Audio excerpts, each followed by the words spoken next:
Terima kasih atas waktu dan kesempatan yang diberikan kepada saya. Perkenalkan, nama saya Sandy Selvin Cekehi, kelas 12 IPA 1, SMA Negeri 1 Melaka Barat, Besikama. Di sini saya akan menjelaskan mata pelajaran fisika, yaitu materi tentang efek fotolistrik. Efek fotolistrik merupakan gejala lepasnya elektron dari permukaan suatu logam pada saat permukaan logam disinari dengan cahaya tertentu. Yang berikut kita lihat skema percobaan efek fotolistrik oleh Einstein. Ketika cahaya dijatuhkan atau disinarkan pada keping katoda K, maka elektron akan terlepas dari katoda menuju anoda. Terlepasnya elektron atau fotoelektron ditunjukkan dengan adanya aliran arus yang terbaca pada amperemeter dan P potensiometer yang berfungsi sebagai pengatur tegangan, kemudian menurunkan nilai tegangan sampai mendekati nol dan selanjutnya bernilai negatif.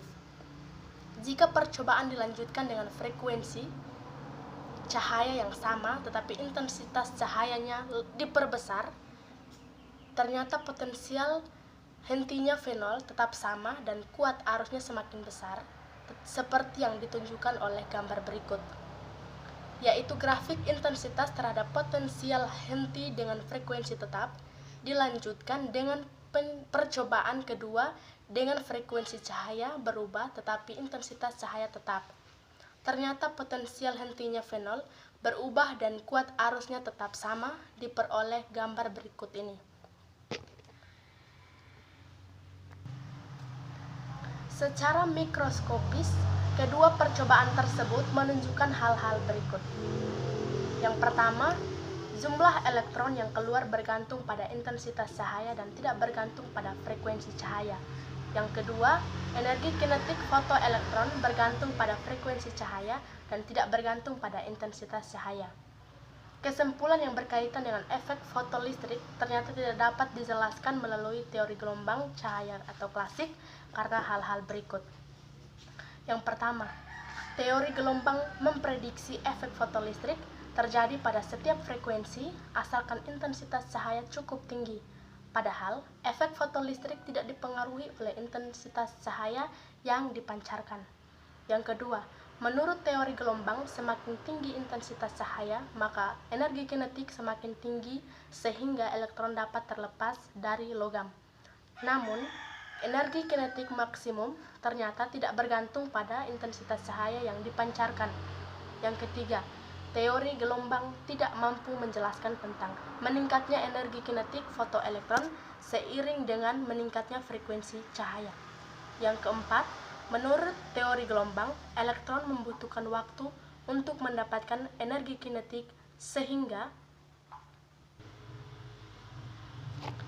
mampu terlepas dari logam.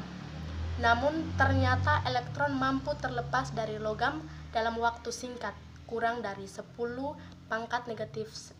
sekon setelah penyinaran. Sesudah penjelasan tentang pengertian efek fotolistrik, kita lanjut pada rumus soal sekaligus jawabannya. Setelah kita melihat apa yang sudah disampaikan, kita masuk pada poin yang kedua, yaitu penerapan efek fotolistrik dalam kehidupan sehari-hari. Banyak sekali penerapan efek fotolistrik yang dapat kamu jumpai dalam kehidupan sehari-hari. Misalnya, pada mesin fotokopi, sensor cahaya, sel surya, dan sebagainya. Berikut dijelaskan secara rinci penerapan-penerapan tersebut. Namun di sini saya hanya menjelaskan satu contoh, yaitu mesin fotokopi. Mesin fotokopi sering kita jumpai atau kita gunakan dalam menggandakan sesuatu. Contohnya seperti KTP, kartu keluarga, dan lain sebagainya. Ketika tombol on dinyalakan dan alas atau meja fotokopi ditutup, maka akan terlihat pancaran cahaya atau dari tabung lampu exposure atau menuju kertas. Cahaya ini berguna untuk menyinari dokumen yang diletakkan terbalik pada permukaan meja kaca dan menghadap ke bagian bawah kaca. Tulisan dan gambar yang terdapat pada dokumen akan dipantulkan melalui lensa yang mengarah pada tabung silinder atau drum yang berputar dan sensitif terhadap cahaya. Tabung ini diberi muatan listrik kawat yang bermuatan listrik tinggi dan disebut sebagai coronavirus. Sekian dan terima kasih. Mohon maaf apabila ada kesalahan dan kekurangan dalam penyampaian materi.